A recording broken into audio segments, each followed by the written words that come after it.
Senhor presidente, senhoras e senhores parlamentares, em primeiro lugar eu quero dar boas-vindas ao nosso colega Ricardo Acha, sobrinho do nosso ex-deputado, ministro Renato Acha, que foi um grande homem para esse país.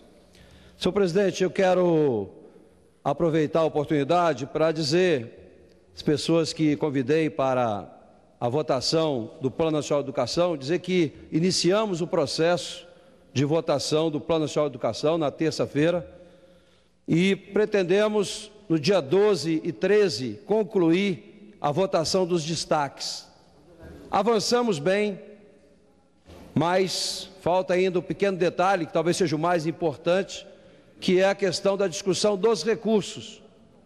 O governo tem avançado, estamos trabalhando numa proposta de consenso, no sentido de ampliar os 8%, que está no relatório do deputado Vagnoni, que seria 7,5% direto e 8% considerando o ProUni, e tendo em vista que nós colocamos também como meta do plano que 50% dos royalties do petróleo e da mineração, parcela destinada à União, fosse 50% destinada à educação, nós estamos tentando construir um acordo para chegarmos então nos 10% do PIB, que é fundamental para que a gente possa avançar na educação.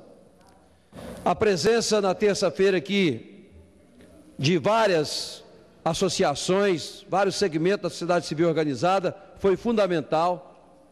Tivemos aqui na terça-feira a presença também das APAES, a questão da meta 4, que trata do ensino especial. Nós avançamos bem, o relator teve a sensibilidade de acatar as emendas com relação a essa questão da educação especial.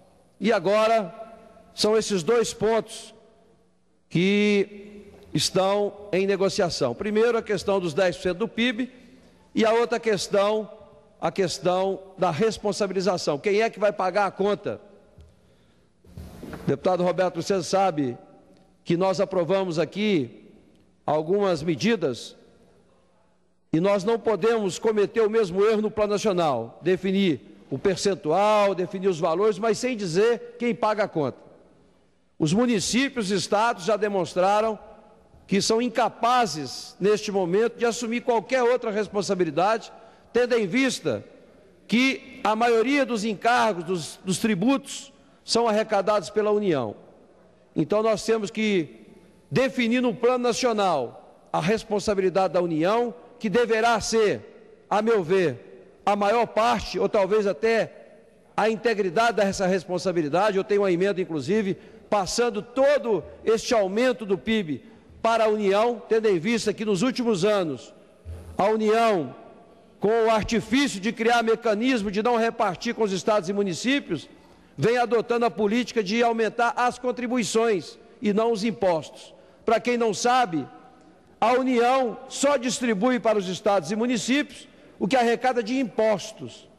As contribuições, PIS, CONFINS, contribuições sociais, de um modo geral, fica totalmente com a União. Por isso é que hoje as contribuições superam os impostos, exatamente porque não distribuem para os municípios e para os estados. Portanto, a nossa emenda é no sentido de colocar essa responsabilidade do complemento para a União.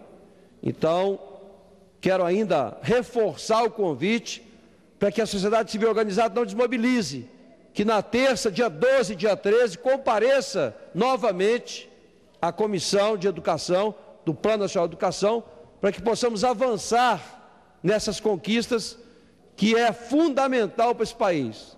Chega de colocar a educação apenas como discurso. Nós temos que, de fato, trabalhar a questão dos recursos. Estamos avançando bem. Nós estamos agora diante de uma greve nas universidades federais, nos IFETs. Tive recentemente em São Bernardo do Campo, falando para os gestores das escolas municipais da importância da mobilização nessa votação, porque votando os recursos, nós evitaremos o que vem acontecendo no Brasil sempre, greves. Há pouco tempo, vários estados brasileiros, vários municípios de greve.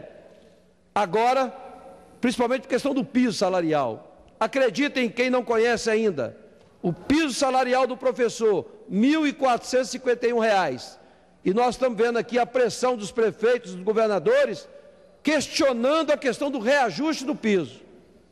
Nós estamos vendo aqui uma luta muito grande dos prefeitos e prefeitos e governadores querendo vincular o aumento do piso salarial dos professores no INPC. Isso é impossível, porque nós temos aqui, de fato, recompor essa perda. Não se admite a categoria dos professores serem os piores salários. Dizem, e é verdade, que o professor do Distrito Federal ganha muito bem, mas ganha bem em relação aos outros estados que pagam muito mal. Mas aqui na carreira do GDF, o professor está na 23ª classificação do curso superior na categoria dos funcionários públicos. Portanto, nem aqui o professor é valorizado como deveria. Então, por isso que nosso empenho nessa votação da PEC. Mas eu quero também, senhor presidente, manifestar aqui a minha preocupação com projetos aqui do Distrito Federal e do entorno. Acabei de participar agora do lançamento da Frente Parlamentar em Defesa do Entorno. A deputada Jaqueline é a presidente, me convidou para assumir a vice-presidência e assumir exatamente porque sei a importância do trabalho que temos que fazer na região metropolitana do Distrito Federal, chamado de entorno, que está realmente necessitando de muito investimento. A população, eu me lembro ainda, quando cheguei a Brasília, e há pouco tempo atrás, 15 anos atrás, nós conhecíamos aqui o Parque da Barragem, hoje chamado Águas Lindas. Há pouco tempo atrás, 15 anos atrás, eram 3.000 habitantes. Senhor presidente, hoje chega a 300.000 habitantes. A região do entorno chega a 1.500.000 habitantes, sem nenhuma infraestrutura. Está se anunciando agora o PAC, 6 bilhões. Espero que não fique apenas no discurso, que seja implementado de fato esse PAC do entorno. Mas o que é necessário mesmo, e nós vamos defender aqui nessa casa, é a criação de um fundo especial para recuperar a infraestrutura e dar dignidade para a população do entorno, que são pessoas que, muitas delas, moravam aqui em Brasília, e por questão de custo de vida, aluguel caríssimo, as condições caras, como é aqui no caso do DF, levaram essas pessoas para morar no entorno. Por isso necessitamos de um fundo especial para resgatar a questão da segurança, geração de emprego, criar o polo industrial para gerar emprego para essa comunidade e, consequentemente, melhorar a qualidade de vida do DF. Hoje o que a gente assiste são realmente uma demanda, quase 500.000 pessoas do entorno vêm aqui para o Distrito Federal, principalmente para o plano piloto, para trabalhar. Nós precisamos criar políticas públicas para fixar as pessoas, para dar condições a elas de morar e trabalhar onde moram, estudar onde moram. Hoje, praticamente, eles ficam nesse trajeto, leva 2 horas para chegar em Valparaíso, 2 horas para chegar em Águas Lindas, com a infraestrutura que tem. Então, é uma frente que está nascendo agora e que eu tenho certeza que, com o apoio dos deputados dessa casa, principalmente da bancada de Goiás, da bancada também de Minas Gerais, nós conseguiremos apoiar uma PEC ou alguma coisa, criando um fundo especial para isso.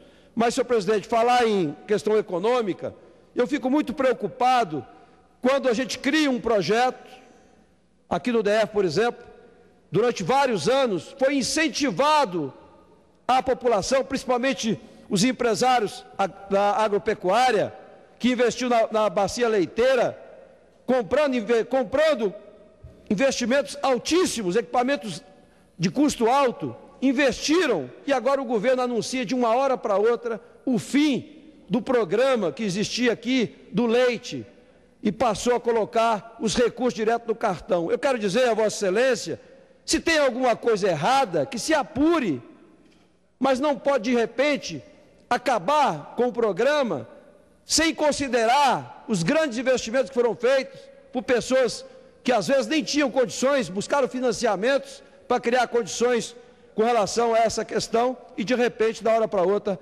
acaba com o programa do leite. Então, eu quero manifestar aqui minha contrariedade com relação a isso. Era isso, presidente. Muito obrigado.